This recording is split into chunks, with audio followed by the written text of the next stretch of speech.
कल हम इस पर चर्चा कर रहे थे, थोड़ा सा मैटर बचा हुआ था जिस पर बात नहीं हो पाई थी, तो इसको हम एक वीडियो क्लास के माध्यम से आपके पास ऑनलाइन माध्यम से भेज रहे हैं। बीए तृतीय वर्ष का जो एग्ज़ाम है एजुकेशन का, इसमें एनवायरमेंटल एजुकेशन बीए थर्ड, इसका पेपर कोड 3175 और ये एमसीक्यू होना है, मल्टीपल चॉइस क्वेश्चन पे होना है बहुविकल्पीय माध्यम से। इसमें जो उत्तर देने की तरीके हैं उसमें से आपको ये ध्यान देना है कि पेपर 35 नंबर का है इसका पूर्णांक, और जो पेपर है अगर उसमें 70 क्वेश्चन होते हैं तो ये समझिए कि प्रत्येक प्रश्न 1/2 कैरीज करेगा मार्क्स को, और अगर पूरा पेपर दे रहा है एक एक नंबर का है तो आप 35% जो भी जैसा भी आपको निर्देश मिले उसमें उस तरह से आपको करना है। इसके पाठ्यक्रम की अगर शॉर्ट बात करें तो सारी क्लासेस इसी के नीचे वीडियो में उपलब्ध हैं जो भी पर्यावरणीय शिक्षा से संबंधित हैं, लेकिन फिर भी एक लास्ट में जो समराइज क्लास है ये कल रह गई थी, इसको हम थोड़ा सा आज 2-4 मिनट की क्लास में पूरा कर देते हैं। तो इसका जो पाठ्यक्रम है इसका पर्यावरणीय शिक्षा, अर्थ, प्रकृति और क्षेत्र, इसका भी वीडियो उपलब्ध है। पर्यावरणीय प्रदूषण ये भी उपलब्ध है। पर्यावरणीय खतरे, ये डिटेल में चर्चा की गई है इसकी, लेकिन हम यहाँ पर थोड़ा थोड़ा चर्चा करते हैं। पर्यावरण हमारे चारों ओर का आवरण जो हमें घेरे हुए है, इसके बारे में, इसकी प्रकृति कैसी है और इसका क्षेत्र कैसा है। ये व्यापक क्षेत्र है। प्रकृति क्या है, इसकी वैज्ञानिक प्रकृति है, वैज्ञानिक चिंतन है, और हमारे चारों ओर का वातावरण है। इसी को जब हम पर्यावरणीय शिक्षा के साथ जोड़ देते हैं तो पर्यावरणीय शिक्षा का अर्थ उसकी प्रकृति और क्षेत्र, इसके बारे में चर्चा। पर्यावरणीय प्रदूषण, जो पर्यावरण को नुकसान करने वाले पदार्थ हैं, पॉल्यूटेंट्स जो नुकसान करते हैं उनकी चर्चा।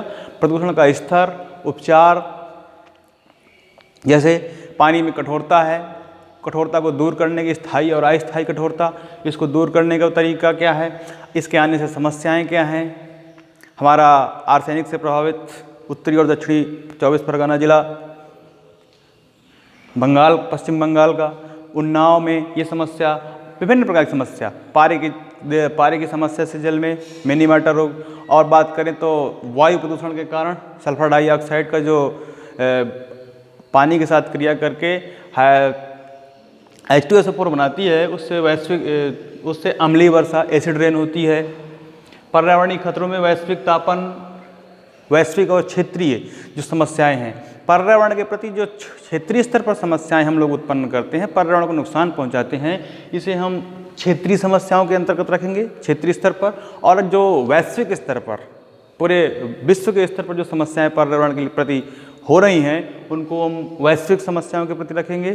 तो वैश्विक स्तर पर जो समस्याएं हैं, पर्यावरण के लिए जो खतरे हैं वो ज़्यादा मात्रा में नुकसानदायक हैं। क्षेत्रीय जो समस्याएं हैं वो धीरे धीरे बड़े स्तर का रूप लेती हैं, तो वो भी समस्याएं खतरनाक होती हैं। तो हमें जागरूकता लानी है। ये जागरूकता बच्चों में लाई जा सकती है।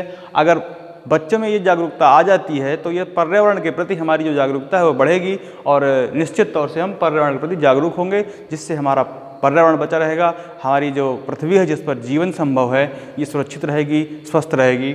अब हम बात करें वैश्विक तापन की, तो जो पोलर क्षेत्र हैं, ध्रुवीय क्षेत्र हैं, वहाँ से बर्फ़ का पिघलना होता है और पिघल करके समुद्री जल स्तर को बढ़ाती है।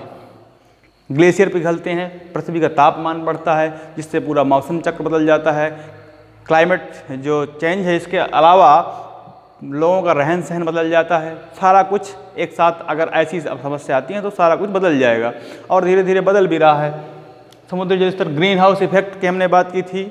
ग्रीन हाउस इफेक्ट का मतलब ऐसा घर जो गर्मी को सोख तो लेता है लेकिन बाहर निकलने के लिए उसको कम निकलने देता है। ऐसे ही हमारी जो ग्रीन हाउस गैसें हैं, ये वायुमंडल में जो सूर्य की अल्ट्रावायलेट यूवी रेडिएशन है, इसको आने तो देता है, इसकी किरणों गर्मी को आने तो देता है, लेकिन वापस जाने में इनको रोक देता है, जो पार्थिव विकिरण है।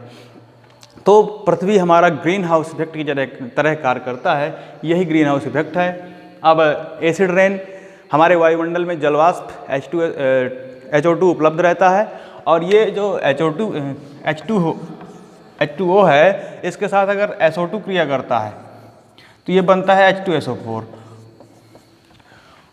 और ये जो अम्ल है, सल्फ्यूरिक अम्ल, यही पानी के साथ बरसता है नीचे और यही अम्लीय वर्षा का रूप धारण करता है। तो अम्लीय वर्षा के प्रति अगर कोई रिप्रेजेंटेटिव गैस है तो वो है सल्फर डाइऑक्साइड। जैव विविधता की बात करें तो पृथ्वी पर विभिन्न क्षेत्रों पर, विभिन्न जगहों पर जो विभिन्न प्रकार के जीव मिलते हैं, यही जैव विविधता है। इसकी ज़्यादा मात्रा भूमध्य रेखा पर पाई जाती है, भूमध्य रेखा पर पाई जाएगी। और जैसे ही आप ऊपर की तरफ बढ़ेंगे जैव विविधता कम होगी, नीचे की तरफ जैव विविधता कम होगी। इसका सारा का सारा लिंक है वीडियो में उपलब्ध, सारा का सारा मैटर। और विभिन्न स्तरों पर जो पर्यावरणीय शिक्षा है, पर्यावरण के प्रति जो शिक्षा है, लोगों के प्रति जागरूकता है, प्राथमिक स्तर पर, माध्यमिक स्तर पर, उच्च प्राथमिक स्तर पर, स्नातक स्तर पर, परास्नातक स्तर पर, अन्य शिक्षा के B.Ed M.Ed लेवल पर जो विभिन्न स्तर है, इन पर शिक्षा का जो स्तर है बालकों के सोच के आधार पर है। जैसे छोटे बालक प्राइमरी का वो देख करके समझ सकता है तो उसको चित्र के माध्यम से जानकारी दी जाए, थोड़ा और बड़ा है तो थोड़ा चलचित्र के माध्यम से दिखाया जाए उसको, और थोड़ा सा चिंतन कर सकता है थोड़ा सा, तो आगे के लेवल पे आएगा। जब उसका लेवल रिफ्लेक्टिव होगा, तर्क कर सकता है, माध्यमिक स्तर पर मूल्यांकन करने के लायक हो जाता है, और अगर आगे जाएगा तो फिर वो तर्क कर सकता है मूल्यांकन के साथ साथ। तो रिफ्लेक्टिव लेवल पर, स्नातक स्तर पर जो सिलेबस होना चाहिए वो तर्क के आधार पर कि अगर ऐसा है तो हम किस प्रकार से इसको बचा सकते हैं, इस तरह का पाठ्यक्रम होना स्वाभाविक है। लोगों के प्रति अगर जागरूकता रहेगी तो पर्यावरण के प्रति जागरूकता फैलेगी, तो पर्यावरण बचा रहेगा, और बचा रहना ही हमारे जीवन के अस्तित्व को बचाए रख सकता है। क्योंकि अगर पृथ्वी है तो ये जीवन है, पृथ्वी नहीं है तो ये जीवन नहीं है। अब हम बात करते हैं प्रश्न पत्र के नेचर की। तो ये प्रश्न पत्र बहुविकल्पी होगा, मल्टीपल चॉइस MCQ मोड पर होगा। तो अगर आपके प्रश्न पत्र में, क्योंकि जो भी इसका मैक्सिमम मार्क्स है वो 35 है, तो 35 मार्क्स में अगर आपको 70 क्वेश्चन देता है तो ये आपका 1/2 का प्रत्येक को प्रश्न होगा, और अगर ये 100 देता है तो फिर उसके अलग मार्किंग होगी। जैसा भी आपको निर्देश मिलता है उस हिसाब से करना है आपको। अब अगर हम बात करें, अगर 100 प्रश्न आ रहे हैं, 100 प्रश्न में हम 4 विकल्पों की बात करेंगे। 4 विकल्पों की इसकी जो प्रोबेबिलिटी है, संभाव्यता है, ये 25 बार इसके आने की, 25 बार इसके आने की, और 25 बार ईच सारे के 25 बार आने की संभावना है। ऐसी स्थिति में अगर हमने नहीं भी पढ़ा सही से तब भी हम इस परीक्षा को पास कर सकते हैं। इसके लिए यही करना है कि आपको देखना है कि कौन सा पहले जो आ रहा है सारे विकल्पों को कर लेना है, जो भी आ रहे हैं उनको काले डार्ट पेन से गोले को भरना है।